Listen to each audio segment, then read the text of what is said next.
Behind the Iron Curtain of the last century lay numerous secrets, and the mysterious events that unfolded over the course of 50 years are considered by many to be links in one chain. The crash of a UFO, aerial dogfights, and reverse-engineered alien technologies at the most secretive military base of the former Soviet Union, Kapustin Yar, constitute this chain. There is an opinion that it was at this base in 1948 that an extraordinary event occurred.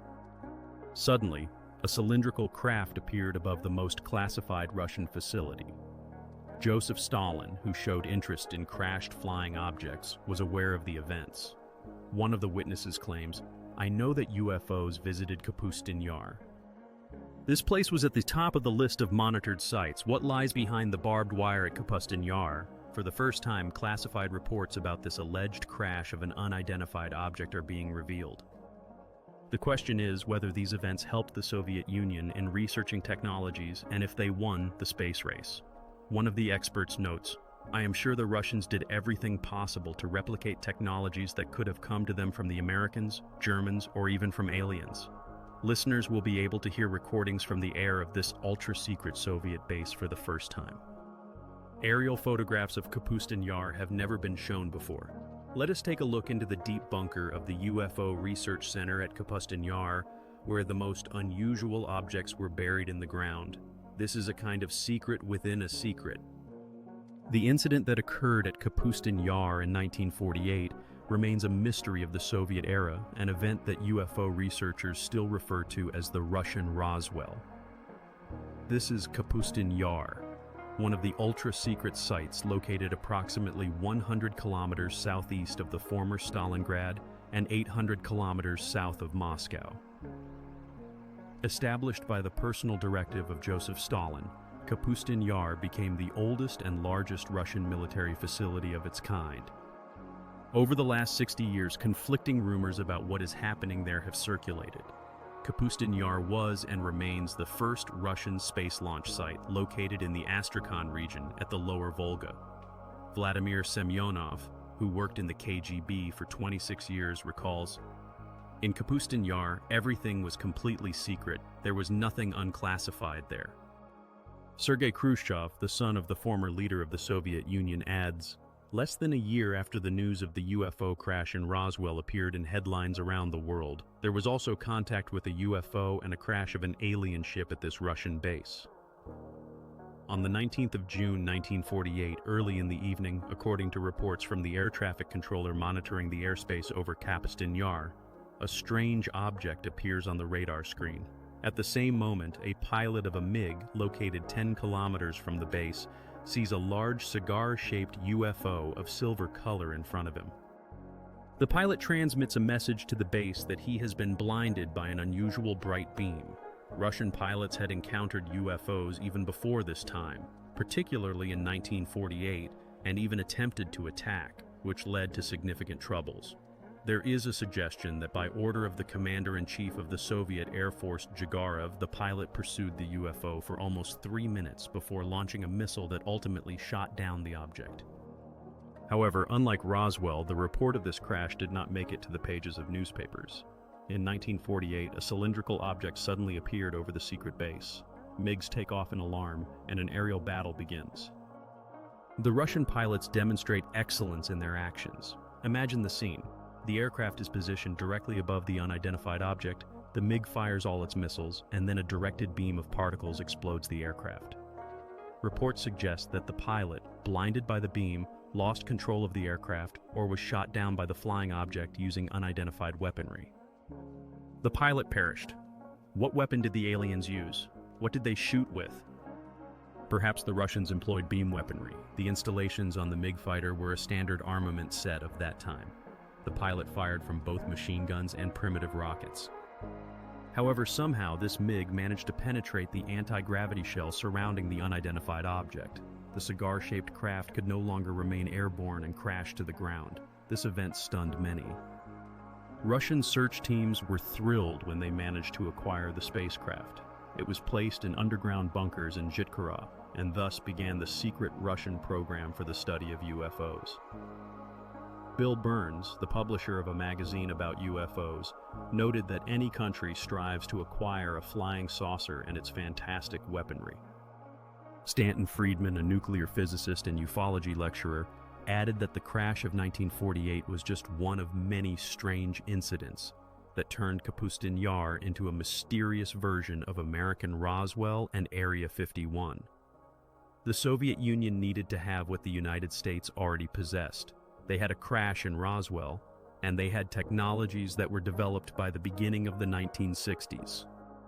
The Russians did not have this, and they were seeking ways to obtain it. The Russians were acquiring these technologies through dangerous operations, sending pilots of their MiGs on hunts for extraterrestrial spacecraft. This was considered a fair game.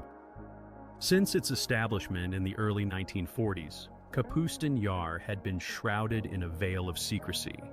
The best Soviet designers, scientists, and military specialists were sent there to develop secret Cold War technologies and weaponry. Sergei Khrushchev, the son of the former leader of the Soviet Union, shared that he spent months and years in Kapustin Yar, working on the testing of cruise missiles designed for Soviet submarines. Kapustin Yar was one of those sites whose photographs U.S. intelligence wanted to obtain first and foremost. There, 3 types of weaponry were tested: surface-to-air missiles, surface-to-surface ballistic missiles, and missiles that were launched in the air. All 3 types of weapons were concentrated in one location. The construction of the base was surrounded by the strictest secrecy.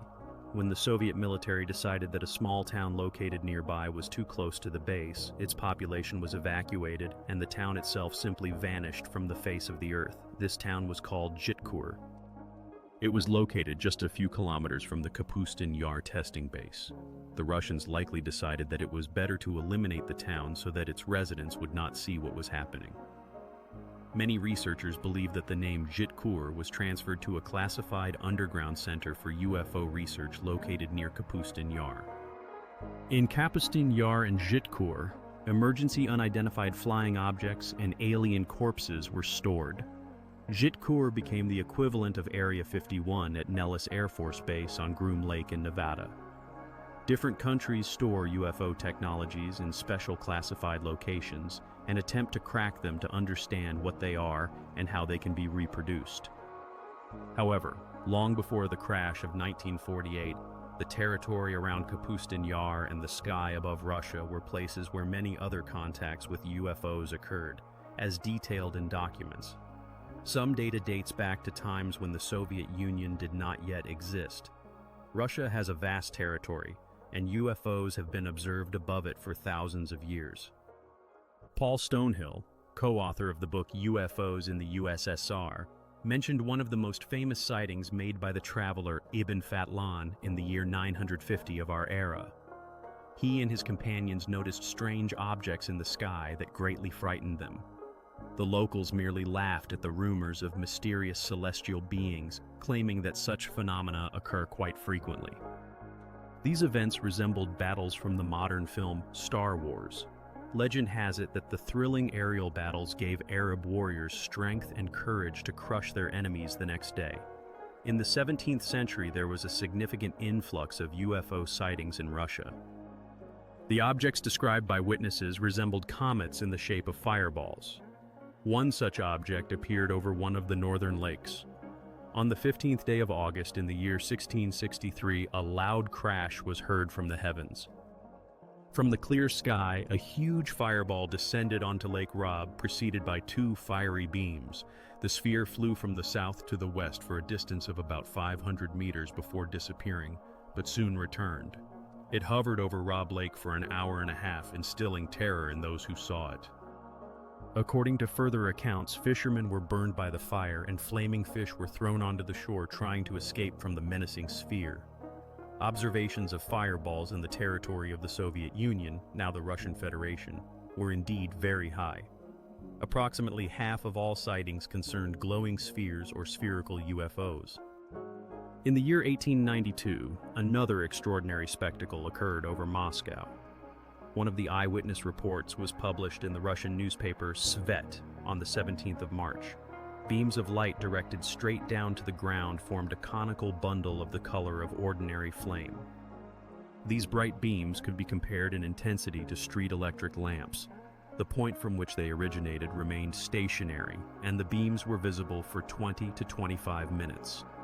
For centuries, the enormous fireballs that appeared over Russia could not be compared in scale and destructive power to the event of 1908 on the Tunguska River. According to one of the hypotheses, it was not a meteorite body, but an alien spacecraft. A massive object from the depths of space entered the solar system and pierced the Earth's atmosphere. The fall occurred in distant Siberia in 1908, causing a powerful explosion. On the 30th of June, 1908, at 7 o'clock in the morning, the sleeping forest of Tunguska was shaken by a deafening explosion that split the ground. Its power was comparable to that of 40 hydrogen bombs. Huge trees broke like thin twigs as the explosion ravaged the dense forest. The aftermath of this explosion was felt even in Western Europe. At first, no one doubted that a collision with a giant meteorite had occurred. However, some researchers expressed doubts. One of them, sharing his thoughts, noted, "Personally, I would not want to see this as a demonstration of what Mother Nature is capable of. There is no rational principle in what happened. It was not a rocket. It was not a bomb launched by aliens trying to show us that they are watching us, the Earthlings." Nevertheless, UFO researchers wondered, if this devastating explosion was caused by a meteorite, then why are there no craters in Tunguska or anywhere nearby?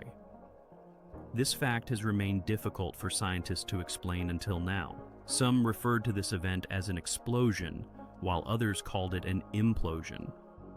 Entire kilometers of taiga forest were destroyed, and the explosion itself caused changes in the magnetic field of our planet. Academic science, of course, adhered to the theory that the Tunguska body was nothing more than an ordinary meteorite that burned up in the dense layers of the atmosphere. However, there were many facts indicating that the body was making a purposeful, controlled flight. What could have caused such a level of devastation and yet not leave a crater? Modern UFO researchers suspect that the explosion in Tunguska was not caused by a meteorite fall. There is an opinion that Joseph Stalin linked this explosion to UFOs testing some experimental weapon. Stalin showed interest in gathering information to determine whether UFOs posed an immediate threat to the security of the Soviet Union. He invited a number of well-known scientists such as Sergei Korolev to help him form his own opinion on the matter. Korolev, one of the most famous Soviet scientists and the father of the Russian space program, set himself the task of unraveling the mystery of the Tunguska meteorite. He financed an expedition to the site of the fall, organizing a helicopter mission to the Tunguska area at his own expense.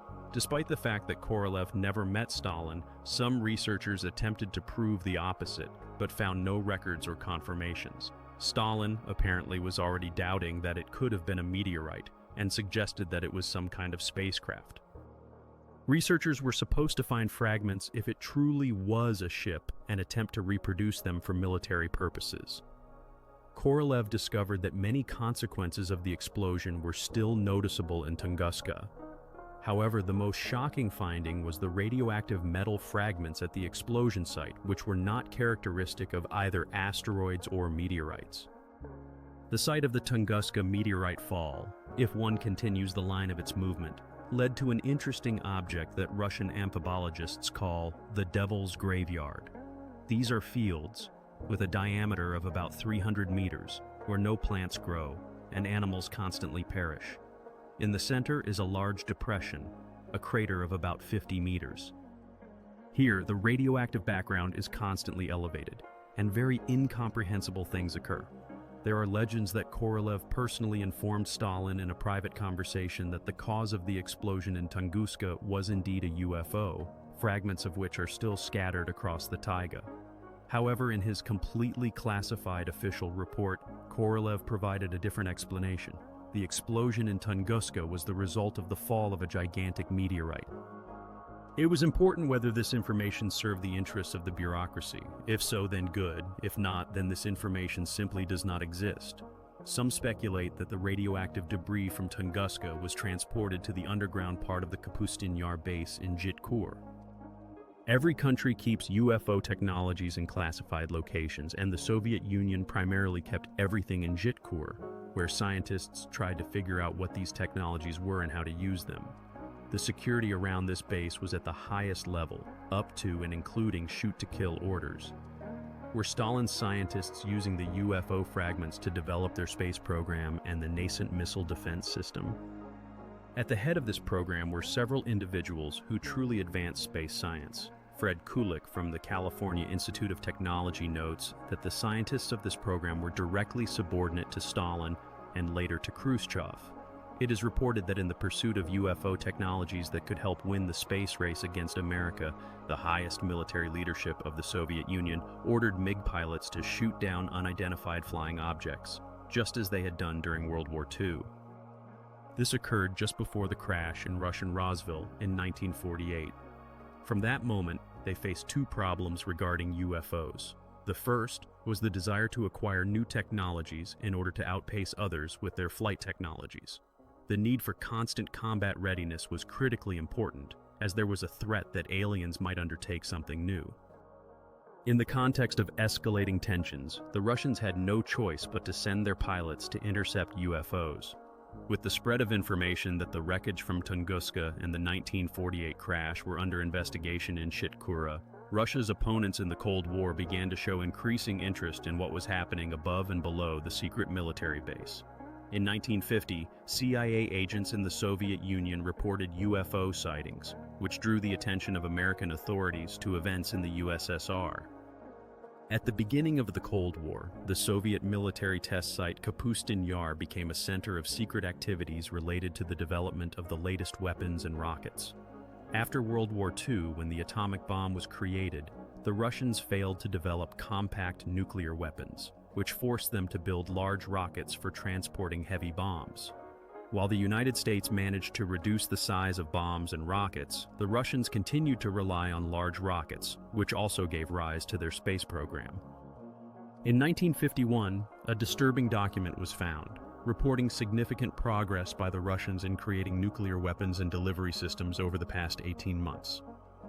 By the early 1950s, rumors of UFO activity and experiments at Kapustin Yar began to leak beyond Soviet borders. This alarming news may have prompted the United States to determine whether the Soviet Union had acquired UFO technologies. Kapustin Yar and Chitkurah became centers of attention for both Soviet and American military forces. While American military attention was focused on bases such as Area 51 and Los Alamos, Kapustin Yar was among the sites that U.S. intelligence monitored in Russia. This is confirmed by recently declassified documents that show a sustained interest in what was happening at this site. In those years, the United States developed its most advanced reconnaissance aircraft at that time, the U-2. Its first combat mission was precisely Kapustin Yar. Perhaps now these photographs taken from the U-2 are being shown for the first time outside of the CIA. These previously unseen images allow for a detailed examination of the closed military base. By studying the photographs and investigating this site, it became possible to form an understanding of what was happening at the testing grounds. The Russians not only tested missile technology here, but also trained personnel. This facility constantly hosted missile exercises, preparations for tests, and test launches. According to a joint intelligence report from the Navy and Air Force dated December 1, 1960, Kapustin Yar represented a military testing complex covering 3,600 square kilometers. It was characterized as a site of intense interest from intelligence agencies.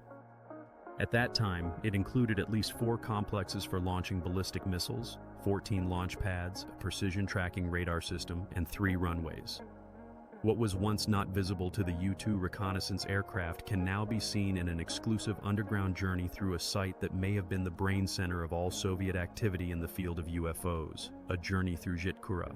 This version, based on reports and drawings by Russian UFO specialist Anton Anfilov, likely represents the first attempt to lift the veil of secrecy over a secret structure that extends 400 meters into the depths of Kapustin Yar. Imagine that you have entered the most secret Russian laboratory dealing with UFOs. There is no grandeur or bright lighting here. Everything is damp, dark, and dirty. The space is divided into numerous isolated rooms, and the laboratory resembles an underground shopping mall. Inside, there are rooms where unusual technologies are disassembled and reassembled. In one of the rooms, to which all corridors lead, post-mortem examinations of alien bodies are conducted. In another room, engines are being reconstructed. There are fantastic machines resembling Rube Goldberg devices designed for testing various components, and finally, you enter huge underground hangars. The first thing that catches the eye is the absence of aircraft. Instead, there are long cigar-shaped cylindrical devices with varying degrees of damage, all of which have crashed. The question arises, was this the very secret place where the wreckage of the crash in the Russian Rosval was stored in 1948? Were the remnants of the Tunguska UFO kept there? Vladimir Semyonov, who worked in the KGB for 26 years, notes that rumors about captured UFOs cannot be disproven. The Soviet Union tried not to leave traces after its secret tests, but they could have stated, yes, we captured some UFOs, we have alien technologies in our hands. However, according to him, it is unclear why they continue to maintain secrecy with such persistence, although other countries are also silent. Semyonov suggests that this guarded experimental facility might have been engaged in reverse engineering UFO technologies to then use them against the United States. If Kapustin Yar is the place where advanced research in rocketry, aviation, armaments, and laser weapons is concentrated, it is quite natural to expect that research on UFOs, including the latest models, is also being conducted there. He adds that in this case, underground bases and protection against aircraft intrusion, especially those like the U-2, are necessary. Another mysterious aspect related to Kapustin Yar is the presence of numerous strange drawings on the ground. Some researchers suggest that Stalin and Korolev, based on strategic considerations, placed these drawings to attract attention to the base. There is an opinion that the Russians might have borrowed this idea from ancient civilizations, whose pyramids were erected in a special geometric order that was supposed to attract inhabitants from other worlds. When viewed from the air, Kapustin Yar reveals many objects and markings that may seem to an untrained observer to have been transferred from another planet. These drawings resemble those that can be seen in South America in the culture of the Maya, or the mysterious circles in sown fields. Semyonov wonders if there is a connection between reports of UFO crashes and the ultra-secret research program. How did the Soviet Union manage to visually demonstrate its achievements in Kapustin Yar? Now, Russian youth have a new significant date, October 4th, the day when the first satellite of Earth was launched. In 1957, as part of the Soviet space program, the successful launch of the first artificial satellite into orbit was accomplished. In the history of our planet, no other event has captured the imagination of such a large number of people as this first step into space. 4 years later, the Russians once again outpaced the Americans by launching Yuri Gagarin, who completed the first orbital flight of a human around the Earth. These two achievements, which propelled the Soviet Union ahead in the fierce competition for space, became landmark moments in history. The Soviet Union was the first, and for the next 10 years, it led the United States in all space endeavors. The first human in space, the first woman in space, the first docking in orbit, all of these occurred before 1981, when the Americans were finally able to launch the shuttle. There are speculations that the Russians utilized every opportunity to replicate technologies that could have been obtained from the Americans, Germans, or even extraterrestrials. The chief Russian specialist on UFOs became a man so legendary that he is recognized simply by his surname, Ejected. An American crew is filming the landing site of a UFO for the first time, which became popular at the peak of interest in UFOs in the Soviet Union during the late 60s and 70s. At that time, discussing this topic was neither prohibited nor encouraged. Ejected invited the filming crew from the channel Hysteria on an exclusive tour to the site where another UFO crash allegedly occurred, located near the so-called Russian Roswell, known for the events of 1948. Using 2 copper rods, he begins to check the surrounding energy field, which remains unfavorable at the crash site. Here it is, a negative sign. Right there, over there. This is where the flying saucer landed, he says, confidently pointing to the ground. He continues, "Then I will walk across, then I will walk diagonally. I am heading to the center. Here is the center. In this center, lush vegetation is visible, and most importantly, the rods show a positive signal. Ejected continues his investigation. Let's go further to determine the boundary. Here the rods are neutral. The second part of the boundary, from here to there. He walks around a cigar-shaped outline measuring 30 by 6 meters, suggesting that a UFO made an emergency landing here in 1961. Positive, positive, very positive, look how it spins, very positive, he adds, recording his observations. He notes, yes, this is an unknown energy that, as you show, negatively affects a person. The pulse changes, the heartbeat increases, shortness of breath appears, sweating occurs. It is harmful to stay longer. Let's go from here to a normal environment, where no unknown forces affect us. His account of the crash is corroborated by a resident of the nearby village of Skodnia. She shares her version of the appearance of the UFO that she saw from the window of her house, located less than 200 meters from the site of the incident. It was about 4 o'clock in the afternoon, and suddenly my mom screamed, "Look at that sphere. What a sphere is flying, such a big one, it must be a saucer. Look, a big fiery red sphere is flying." It was coming from over there, across the railway and descending into the valley of the Sukisi River. Experts and colleagues of Ejected believe that events like this crash, as well as the crash of 1948, have opened Pandora's box over Kapustin Yar, provoking what some call a war in the sky over Russia. They were receiving commands from the Earth, which were also guarding their airspaces, or the UFO was going in for a terrifying attack, notes one of the researchers. The most interesting aspects of these stories are the aerial battles with UFOs. I have read several testimonies about this, some of which detailed articles about the battles, and it is very interesting, says one of the experts. Perhaps the most convincing evidence of encounters between Soviet MiGs and UFOs over Kapustin Yar can be obtained firsthand from the most famous of Soviet test pilots, Marina Popovich. She, a national hero and test pilot, recounts that she herself witnessed battles between Soviet pilots and UFOs. In 1964, during a training operation of the Soviet Air Force, a squadron commander and flight instructor flying with a cadet encountered an unexpected attack by an unidentified object. Later, in February 1980, Colonel Popovich, participating in a secret military expedition, encountered numerous unidentified objects in the sky over Russia. He described them as stunning three lights forming a triangle. These events were recorded in a book, which also mentioned how the objects evaded them. Another test pilot, Colonel Vyatkin Lev Mikhailovich, agreed for the first time to give an interview. He recounted the incident of August 17, 1967, when his MiG was unexpectedly captured in the air by an unidentified flying object. Vyatkin was performing a left turn when a large disc flared above him. He managed to level the aircraft, but the wing of the plane shook, and the instruments began to flicker. Colonel Vyatkin noticed that the wing of his aircraft was glowing, and to figure this out, he ordered it to be washed with kerosene. Fortunately for Colonel Vyatkin, his encounter with an unidentified object over Kapustin Yar in the 60s did not end as tragically as the well-known collision of 1948 in the same skies. He was puzzled, particularly struck by the fact that the beam emanating from the object turned out to be solid. While reports from citizens and military personnel continued to pour into the government, the KGB was busy concealing the facts, forcing witnesses to remain silent and imposing bans on publications. The intelligence services prepared an official report on UFO activity in the USSR, known as the Blue Folder of the KGB.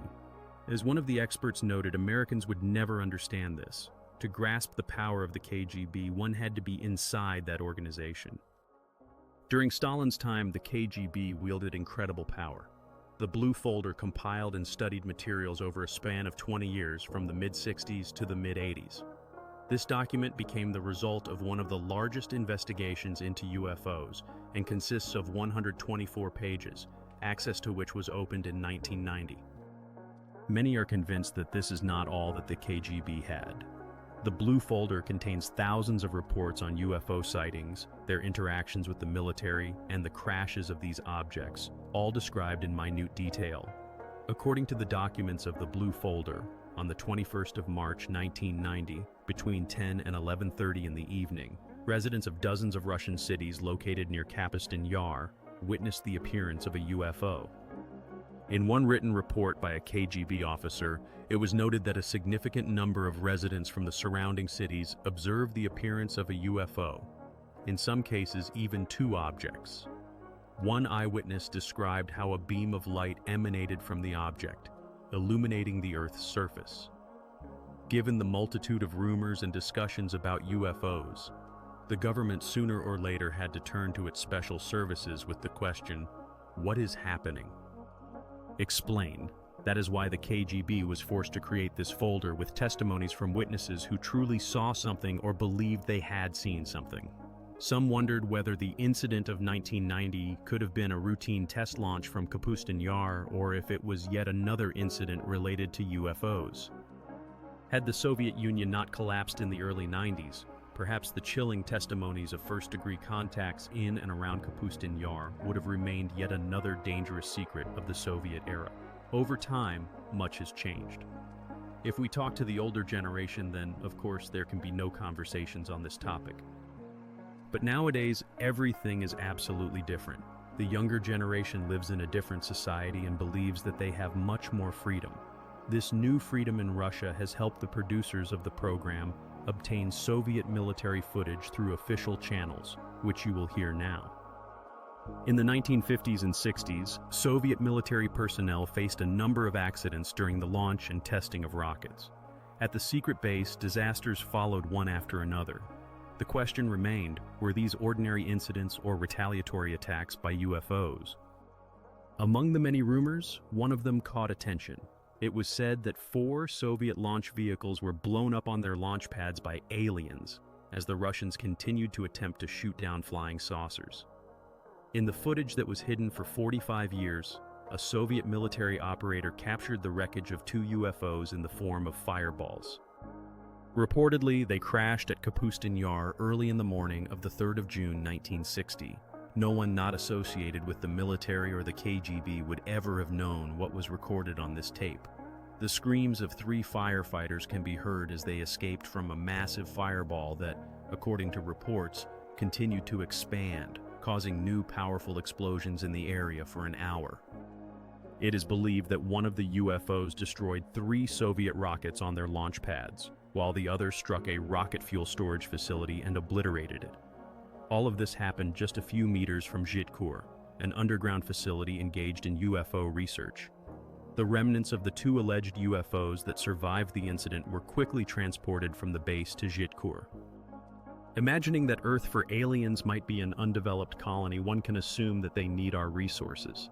Just as the United States and the Soviet Union fought over various regions, so too might aliens be fighting for land, just as the USA and the USSR conflicted over power.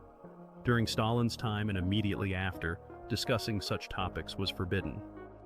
No one was allowed to speak about it. During that period, even attempting to discuss such issues could land one in prison or exiled to Siberia.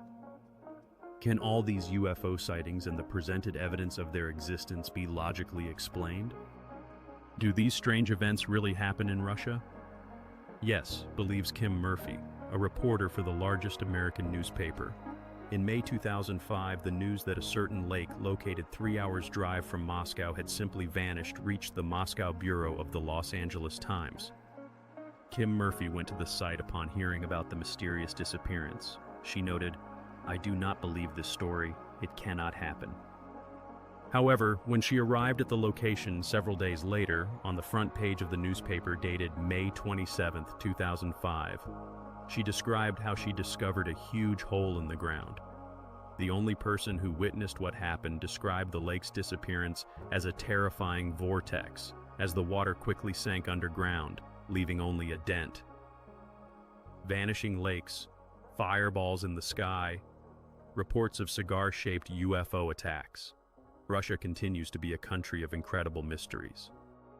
Secret operations in Kapustin Yar and Ejected continue to this day, and the base remains a kind of lightning rod for UFOs. According to one researcher, another crash occurred in Kapustin Yar in 1989, and in 1997, debris from a UFO crash in Poland was delivered to Kapustin Yar for analysis. Recent political moves by Russian President Vladimir Putin have led some in the West to accuse his government of erecting a new Iron Curtain. Observing the situation, some people are becoming increasingly concerned, believing that Putin's Russia is a more authoritarian state than Yeltsin's Russia. Kim Murphy emphasizes that information about UFOs today comes from Russia, with much more difficulty than it did several years ago. In an open society, there is no way to control state secrets. Putin, a former KGB officer, watches as a wealth of valuable information and technology leaks into other hands. Russia is becoming an increasingly closed country, especially regarding issues related to UFOs. The veil of secrecy over the underground laboratory and storage facility in this legendary Russian zone known as Area 51 may remain impenetrable for a long time. We are only beginning to unravel the mysterious story of Russian Roswell. Extraordinary claims require extraordinary evidence, and as the saying goes, to see is to believe.